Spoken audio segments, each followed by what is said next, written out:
For years into my relationship with Jessica, I thought I had found my forever. We met at a Super Bowl party hosted by my friend Mike, where she was introduced as his coworker's roommate. Instantly we connected. She was brilliant, driven, and stunning. I believed she was my soulmate. After a year of dating, we decided to share a home, bringing my German Shepherd, Diesel, into our little family. Everything felt idyllic, and I was ready to take the next step. I'd spent months planning the perfect proposal, purchasing a 2.5-carat diamond ring that drained 3 months of my earnings. Every detail was set. A romantic dinner at Callowis, the steakhouse where we celebrated our first anniversary, complete with a string quartet. It was meant to be a moment we'd cherish forever. But everything changed when I returned home early from a golf outing with Mike. As I stepped inside, I overheard Jessica on the balcony, her laughter light and familiar, but her words cut like a blade. She was on the phone saying, "He's been so secretive lately, hiding his phone, acting strange. It's obvious he's proposing this weekend." I stood motionless in the hallway, torn between confronting her and staying silent. Then her voice lowered, and she said, "Of course I'll say yes. His family's loaded. Have you seen his sister's ring? I'll take it and be out in a few months." My stomach churned as she continued. "Brad's been waiting for me to leave him. He's got a job lined up for me in Chicago, and let's just say I'm ready for that, and for him." Brad, her boss, the one she swore was married and not her type, had been texting her late at night for months. My world collapsed. I slipped out quietly, shutting the door a bit too loudly. Jessica called out, "Babe, you're back early." She greeted me with a warm smile, as if nothing was wrong. I muttered an excuse about Mike's back pain, gave her a quick kiss on the cheek, and headed to the shower, letting the water drown out my racing thoughts. I wasn't crying, just numb, seeing our life together in a new, painful light. The next day, we went to brunch with her parents, a Sunday ritual. Jessica played her role flawlessly, chatting about wedding venues and smiling at me with convincing affection. Her parents had been nudging me about proposing for months, and she leaned into it, acting like the devoted partner.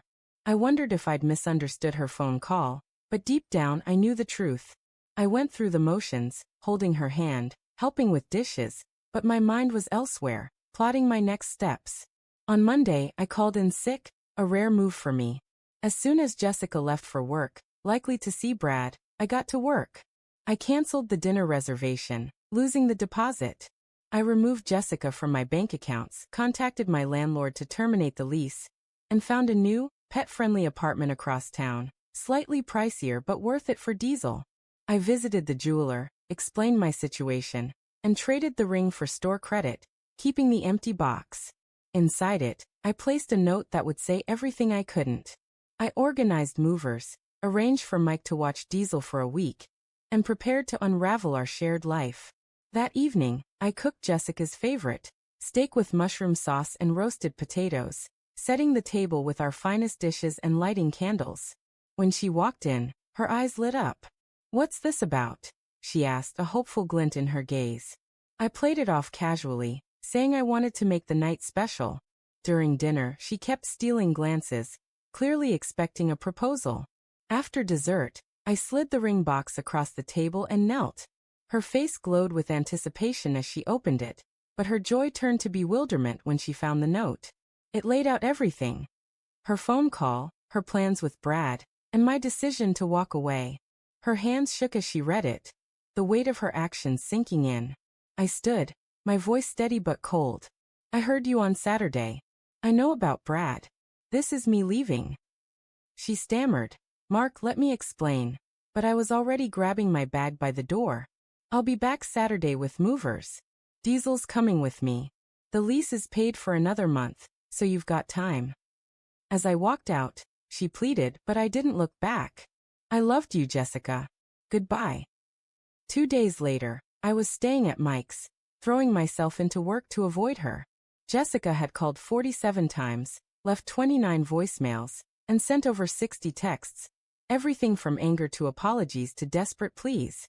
I hadn't responded but kept her number unblocked to document everything in case she tried to spin the narrative. That night, she showed up at Mike's.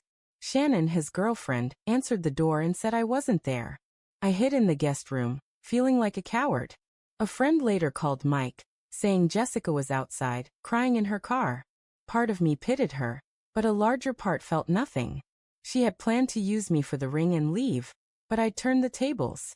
It was 3:26 a.m., and her car was still there. Her latest text read, "I'm not leaving until you talk to me." I silenced my phone and made a therapy appointment for the next day. I was moving into my new place soon, starting a management training program Jessica had dismissed as pointless. For the first time in years, my choices were mine alone, and it felt liberating. 2 weeks later, the support from others who heard my story was overwhelming. I used the store credit to buy a watch I'd always wanted, a small act of self-care. I didn't take Jessica back. Her words on that call were unforgivable. I blocked her number after saving her messages as proof. Diesel was thriving at Mike's, where Shannon took him running daily, and I'd bring him to my new pet-friendly apartment soon. I learned Brad was indeed married and contacted his wife through social media. A decision I wasn't proud of but felt was right. Jessica lost her job shortly after. Likely no coincidence. Her parents called my work phone, having heard her skewed version of events. When I explained the truth, her mother wept, and her father fell silent. They'd always treated me kindly, and that conversation stung deeply. A month on, I'm settled in my new place with Diesel. I aced the first phase of the management program and started rock climbing. Something Jessica had deemed too dangerous. Risk feels different now. It's not the cliff I thought I was avoiding, but the one I was pushed toward by staying in a lie.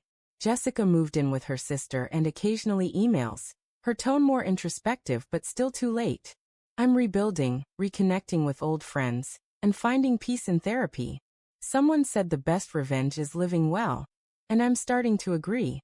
My old life is gone, but the one I'm building feels right.